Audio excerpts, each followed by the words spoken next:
मैं विक्रम चौधरी आज छपरा में मैं उपस्थित हूँ जेडीयू के प्रांतीय अध्यक्ष जो अति पिछड़ा प्रकोष्ठ के हैं संतोष महतो जी के पास में यह जानने के लिए कि विश्वव्यापी महामारी बन चुके कोरोना वायरस जो जनता त्रस्त है, इस स्थिति में सरकार की कई योजनाएं भी चल रही है, फिर भी जनता के अंदर एक सेटिस्फेक्शन की कमी है।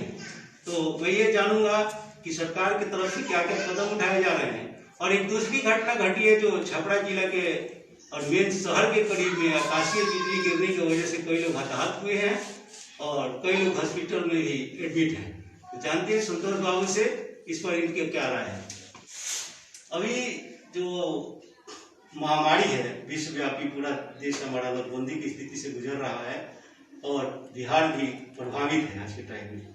तो कोई सरकार की आपकी जो सरकार की नीति की योजनाएं हैं हमारे राज्य में काम कर रही हैं, लेकिन जनता के अंदर सेटिस्फेक्शन कुछ कम दिखाई दे रहा है कि उनको लग रहा है कि पूरी सहायता नहीं मिल पा रही है। देखिए, सरकार की अलग एक पहलू है और जनता का एक अलग मांग होता है। हमेशा कोविड-19 से लड़ने के लिए पूरा देश महामारी से गुजर रहा है। ये पूरा राष्ट्र को विदित है कि यह क्या चीज़ है, कैसी महामारी है जिसका अभी तक बचाव बहुत मुश्किल है। नित्य नई सरकार जो है, डॉक्टर जो है, वैज्ञानिक लगे हुए हैं इसके रिसर्च में कि भाई कैसे इसका रोकथाम हो, कैसे हो। इसका एक ही मात्र विकल्प है लॉकडाउन है। लॉकडाउन सोशल डिस्टेंसिंग पर ध्यान रखेंगे और एक दूसरे से अलग रहेंगे, यही इसका महामारी का सबसे बड़ा बचाव है, यही इसकी सबसे बड़ी दवा है। ये बात रोज माननीय प्रधानमंत्री जी बोल रहे हैं और राज्य के बारे माननीय मुख्यमंत्री जी भी ये बात बोल रहे हैं नीतीश कुमार जी की लॉकडाउन को सच्चा पालन किया जाए। सभी अधिकारियों की हाई लेवल मीटिंग हो रही है और उनको नित्य बताया जा रहा है कि ये लॉकडाउन ही एकमात्र उपाय है इस महामारी से बचने के लिए।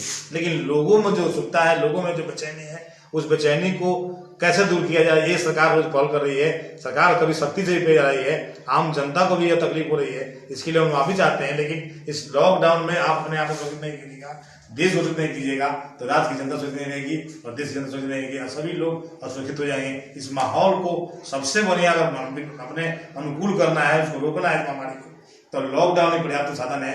जब तक कोई हम लोग बढ़िया दवा नहीं बन जाती है, बढ़िया रिसर्च से दवा नहीं निकल के आता है, वैक्सीन नहीं आती है, तब तक हम लोग लॉकडाउन रहना पड़ेगा। इसका पालन करना सरकार हम लोग का हितैषी है, सरकार हम लोगों का हित चाहती है, इसलिए वो अपील कर रही है। सरकार को कोई परेशानी नहीं है, सरकार की परेशानी यही है कि वो आम जनता का बारे में सोच रही है, जनता हतोत्साहित नहीं हो, वो बिल्कुल लॉकडाउन का पालन करे। यही एक महामारी का इलाज है। सरकार का जहाँ तक इलाज का बात है, सरकार नित्य रोज अस्पताल में अपना व्यवस्था कर रही है, सरकार लोग इलाजत है, सरकार की फीडबैक ले रही है, राहत सामग्री का पैकेज कर रही है और सब जगह जो लगी हुई है उसमें कहीं कोई संशय नहीं है। जनता धैर्य रखे, समय आने पर सबको थोड़ा थोड़ा धीरे धीरे फ्री किया जाएगा। इस महामारी से निपटने के लिए भी समय लगेगा, आप लोग बेचैन नहीं हो, यही आम जनता से अपील है हम लोग। संतोष जी, सरकार का जो पैकेज है, राहत पैकेज है, तो राहत पैकेज उनको ज्यादातर मैंने मिल रहा है जो सरकार से रजिस्टर्ड है, जिनका राशन कार्ड है, बैंक अकाउंट है, उनके पास तो ये सुविधाएं पहुंच रही है। ऐसे हमारे राज्य में बहुत सारे लोग हैं जिनके पास में राशन कार्ड नहीं है और सरकार का आदेश हुआ कि उनका राशन कार्ड बनेगा, तो बनने में तो बहुत टाइम लगेगा।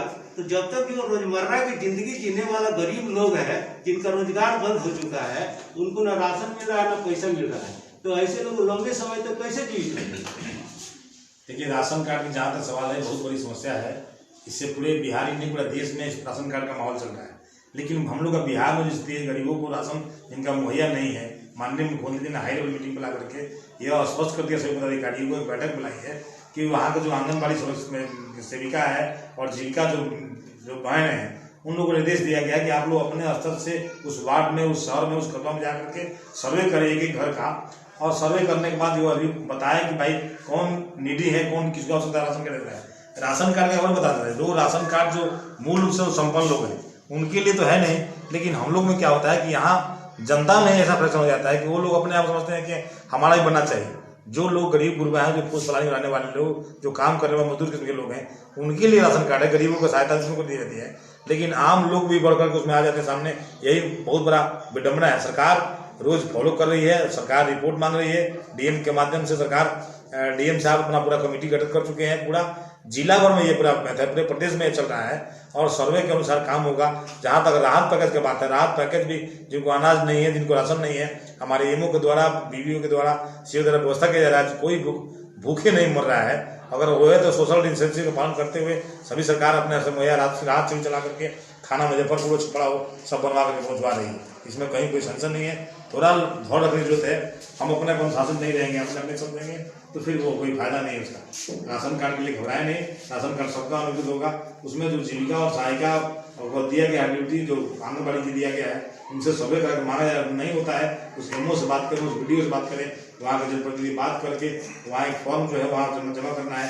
एक केवल देने के भाई हम गरीब हैं, बाद में सब होगा। 10 दिन 20 दिन का मामला है, आप लोग स्वयं बढ़ते। तो और एक अभी आपके शहर के करीब में आकाशीय बिजली गिरा है, जिसमें कई लोग हताहत हुए हैं, बहुत सारे लोग जो है हॉस्पिटल में एडमिट हैं। तो इसमें सरकार का कैसा पहल रहा है, किस तरह उनको मदद की जा रही है? देखिए, जहाँ तक ये प्राकृतिक आपदा है, इसमें तो जो लोग मरे हैं 9 लोग की मरने की पुष्टि कल हुई थी और बहुत 5-6 लोग घायल हैं। सभी लोग हम लोग छपरा में सुपुरा रहने वाले हैं। ये लोग खेत में गए थे परवल की खेती को लेकर के, अपना पैमाइश नापी कराने के लेकर के। जब एकाएक प्राकृतिक आपदा आई, मतलब ये जो घटा तरका और ये ठनका जो गिरा, ये बरसात हो रहा आंधी तूफान हुआ बोला कि उसमें कितने से 9 लोग हताहत हो गए, उसमें 9 लोगों की मृत्यु हो गई और आपको बहुत लोग घायल हैं। घायलों के उपचार के लिए हमारे लगातार पदाधिकारी बने हुए हैं। राज्य सरकार ने माननीय नीतीश कुमार जी ने और त्वरित कार्रवाई करते आपदा विभाग से करके, और आपदा मंत्री हमारे लोग छजो राय जी हैं, उनसे भी मेरी कल बात हुई। हम लोगों ने कहा और बात होगा 4-4 लाख रुपया एट ए टाइम 4 घंटा के अंदर में डीएम साहब के द्वारा दे दिया गया, सभी पदाधिकारियों के द्वारा दे दिया गया।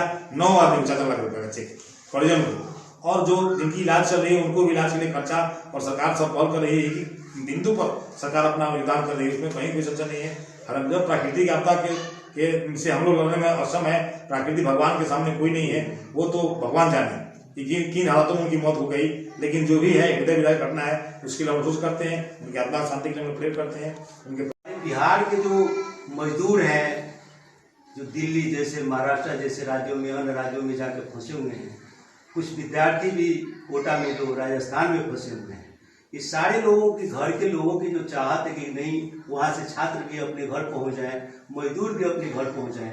और इसमें मैं देख रहा हूँ कि कई राज्य इस तरह के कदम उठाए हैं जो अपने यहाँ विद्यार्थियों को बुलाए हैं, जैसे अभी यूपी में योगी सरकार ने किया, और हमारे मुख्यमंत्री जी जो है नीतीश कुमार जी, उनसे भी अपेक्षा करती है बिहार की जनता जो विद्यार्थियों को अपने यहाँ बुलाएं और वहाँ जो मजदूर फंसे हैं उनको भी बुलाएं। तो क्या इस तरह का कोई पहल सरकार की तरफ से हो रही है? अगर नहीं हो रही है तो क्यों नहीं हो रही है? देखिए, हम लोग का मानना है कि जहाँ तक यूपी सरकार ने अपना कोटा के छात्रों को बुलाने का काम किया है, या कोटा के लोगों को बुलाने का, छात्रों को बुलाने का काम किया है, वो हम लोग की तरफ से एक तरह सराहनीय नहीं है, जो हम सराहनीय नहीं मानते। हम लोग का यह कहना है कि जो स्टूडेंट हमारे बाहर पढ़ते हैं, हमारे लिए उतना ही महत्वपूर्ण है जितना हमारे बिहारी मजदूर बाहर फंसे हुए हैं, प्रवासी लोग बाहर फंसे भारतीय, जो पुणे में, महाराष्ट्र में है, असम में है, बॉम्बे में हमारा है, दिल्ली में है, यूपी में है, तमाम स्टेट में लोग फंसे हुए हमारे बिहार के लोग। और प्रवासी लोग, बिहार के लोग, ऐसा कहीं भी स्टेट नहीं है, कोई ऐसा देश नहीं है जहाँ फंसे नहीं। अगर हमारे माननीय मुख्यमंत्री जी इस बात को समझ रहे हैं, लेकिन हम लोग उतना लोगों को बाहर जो बुला लेना एकाएक इस खतरे से खाली नहीं है। इस महामारी को और बड़ा रूप देना पड़ेगा। इस महामारी से भयभीत होकर के हम लोग इस बात को नहीं छोड़ना चाहते हैं, हमारी पार्टी नहीं छोड़ना चाहती है, हमारे मुख्यमंत्री नहीं छोड़ना चाहते हैं कि अगर लोगों को बुला लेना कोई बहुत बड़ी बात नहीं है। लोग आएंगे और किस स्थिति में आएंगे, किस एंगल से आएंगे। एक बस में सोशल डिस्टेंस नहीं पाएगी, ट्रेन में सोशल डिस्टेंस नहीं पाएगी, और नहीं होने के कारण ये बहुत बड़ी महामारी का रूप बिहार में पैदा लेने का। और बिहार हमारा जो अर्थव्यवस्था के मामले में उतना भी मजबूत नहीं है कि हम उसको संभाल पाएंगे। हमारे संसाधन की उतनी बड़ी कमी है। जो उतना बड़ा जो कंट्री है, तो यूनाइटेड स्टेट जो है अमेरिका, वहाँ 7 लाख 8 लाख लोग पॉजिटिव हो गए हैं। उसकी जो बहुत बड़ा इकोनॉमिकल जो कंट्री है, उसका जो बहुत बड़ा दिक्कत हो गया है, जो अभी तक बहुत इतना परेशानी चल रहा है। तो हमारे इंडिया में अभी तो बहुत संसाधन कमी है, भारत में, बिहार में संसाधन कमी है, बहुत कुछ सोचना पड़ेगा। इन सब बातों को लोग सोचने हैं। इसमें राजनीति नहीं करना है, इसमें बिल्कुल राजनीति से अलग रहना है और देश की एक जनता का ख्याल रखना है। हमारे जितने छात्र इंपॉर्टेंट है, हमारे लिए उतना इंपॉर्टेंट बिहार के मजदूर, एक मजदूर है जो बाहर काम कर रहा है, वो सब बिहार के नागरिक है, देश के नागरिक है। उनको भी ध्यान रखना पड़ेगा कि वो लोग लाखों नहीं, लाखों से ज्यादा लोग फंसे हुए हैं, उनको हम कैसे बुला लेंगे, कैसे कर लेंगे। अभी हमारे बिहार में जो जज्बा देखने मिला है कि कितने बिहारी पैदल चले आए दिल्ली से, कितने बिहारी महाराष्ट्र से पैदल चले आए, ये भी एक जज्बा है, ये बिहारियों में पाया जाता है। तो वैसा नहीं है बिना ट्रेन के लोग चले आएंगे, लेकिन आकर क्या करेंगे साहब? जो रूप आप देना चाहते हैं, जो बचाना चाहते हैं जिस देश को, जिस राज्य को बताना चाहते हैं वो राज्य ही नहीं रहेगा, उसका खंडित हो जाएगा, उसमें महामारी नया पैदा हो जाएगी, हम एक दूसरे को बचा नहीं पाएंगे, तो फिर वो फायदा क्या है लॉकडाउन का। तो इस लॉकडाउन के अनुपालन के लिए अक्षरशः पालन करना होगा। राज्य की जनता, हम लोग का जो फंसी हुई है बिहारी मजदूर जो है, उसके लिए राज्य सरकार ने आपका टोल फ्री नंबर जारी कर दिया है। आपको ये सरकार जो है आपको नंबर जारी कर दिया, राउत सिर का नंबर जारी कर दिया है। इन लोगों को लगातार विद्यार्थी भी संपर्क में, छात्र भी संपर्क में है, और जो हमारे प्रवासी मजदूर है वहाँ चल रहा है, कैंप भी चल रहा है, रात भोजन पहुँचाया जा रहा है बिहार दिल्ली में भी, और जहाँ तक इससे कोई बहुत बड़ा अंतर नहीं है। जहाँ दिक्कत हो रही हम लोग पहुँचा रहे हैं अपने सामाजिक संगठन के माध्यम से, इसमें कहीं कोई संशय नहीं है। लोगों को धर बना रखनी है, ये लांछन लगाने वाले लोग लगा देते हैं कि भाई साहब इस तरह करना चाहिए तो कोटा बुला लेंगे। तो अभी आरजेडी की तरफ से बयान आया था भाई बंदर का कि अब क्यों नहीं बुला रहे, नीतीश सरकार क्यों नहीं पालना करिए, नीतीश कुमार सौतेला व्यवहार कर रहे हैं। नीतीश कुमार राज्य का हित चाहते हैं, आप राज्य का हित चाह रहे हैं। आपको ये सोचना चाहिए कि जो हित है और हित किसमें है, राज्य की जनता त्राहिमाम हो जाएगी अगर बाहर के लोग प्रवासी लोग चले आएंगे। किसका कौन इन्फेक्शन कहाँ पर पता हो जाएगा, किससे मिलकर आएंगे, किस गाड़ी पर चढ़ के आएंगे, कहाँ पानी पिएंगे, कहाँ सोएंगे, कहाँ रास्ते में आएंगे, वो 1 मिनट का रास्ता तो है नहीं। इसलिए सबको पालन करना होगा, सबको देखना होगा, घबराने से नहीं होगा। कोई वोट बैंक चिंता नहीं करे, यह वोट का समय नहीं है, यह महामारी का विषय है, यह देश का विषय है। इसलिए कोई वोट नहीं, कोई राजनीति नहीं, यहाँ एक देश है, देश एकजुट होकर राज्य एक है, जनता एक है, जनता सर्वोपरि है, वो सब जानती है, सब ध्यान कर रही है, थोड़ा सब रखना जरूरी है। ये सवाल इसलिए संतोष बाबू पूछा जा रहा है सरकार से क्योंकि मैंने पहले नहीं कई सरकारों ने बुलाने का काम किया और कर रहे हैं, और आपकी बिहार सरकार में एक विधायक हैं, उन्होंने अपने बेटी को जो कोटा से जाकर के बुला लिया है, जिसकी वजह से बिहार की जनता में इस तरह की बातें ज्यादा उभर के आ रही है कि वीआईपी लोगों के लिए इतनी छूट क्यों है, विधायकों की इतनी क्यों छूट है, और आम आदमी, आम मजदूर के लिए, आम जो बच्चे पढ़ रहे हैं उनकी भी छूट क्यों नहीं है। देखिए, इसमें कहीं कोई संशय नहीं है, विधायक ने जो काम किया है वो बहुत गलत काम किए हैं। तो उनको जो परमिशन जो एसडीओ साहब ने ऊपर करवाई हो गई है, उनको नहीं जाना चाहिए था। उनके अंगरक्षक भी सस्पेंड हो चुके हैं, तो वहाँ जहाँ नवादा के जो पुलिस अधीक्षक ने सस्पेंड कर दिया है, निलंबित कर दिया है, कार्रवाई जारी है। विधायक पर भी जो पार्टी, चूंकि हमारे पार्टी जो है नहीं, जनता दल भारतीय जनता पार्टी के हैं, भारतीय जनता पार्टी के अलग पार्टी है, उन लोगों से हम लोग गठबंधन जरूर है, उन पर जो पार्टी अपना कार्रवाई करेगी वो निश्चित कार्रवाई होगी। ऐसा नहीं है, क्योंकि प्रधानमंत्री नरेंद्र मोदी जी का आह्वान है, प्रधानमंत्री जी सर्वोपरि हैं आज में भारतीय जनता पार्टी के लिए और देश के लिए, इसलिए उनका बात लॉकडाउन का अनुपालन करना उनके विधायक की तरह होगा, ये उनकी पार्टी समझे और उनकी पार्टी कार्रवाई करेगी, निश्चित से करेगी, उसमें हम लोग कोई संशय नहीं। सरकार अपने से जो करना होगा वो कार्रवाई कर रही है कि जो उनके सरकारी तंत्र था, उनका जो यदि था उनको कार्रवाई हो गई, इन पर भी पार्टी निश्चित कर विधायक है, लोकतंत्र के वो जनप्रतिनिधि हैं, उस पर कोई कानूनी एक्शन नहीं हो सकता है। कानूनी एक्शन कब होगा, जब उनकी पार्टी चाहेगी, तो पार्टी अपना एक्शन लेगी, उनके खिलाफ निश्चित लेगी।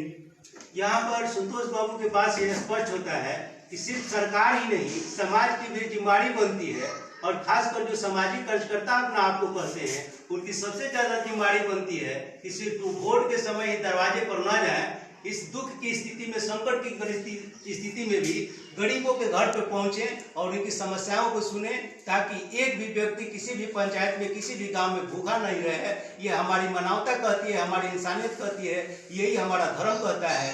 तो हम समझते हैं कि संतोष बाबू जी से जो बात हुई, इसका अक्षरशः और भी पंचायत के लोग और हमारे राज्य के लोग उस पर ध्यान देंगे, उसका पालन करेंगे। इन्हीं शब्दों के साथ आपसे विदा लेता हूँ। मैं विक्रम चौधरी।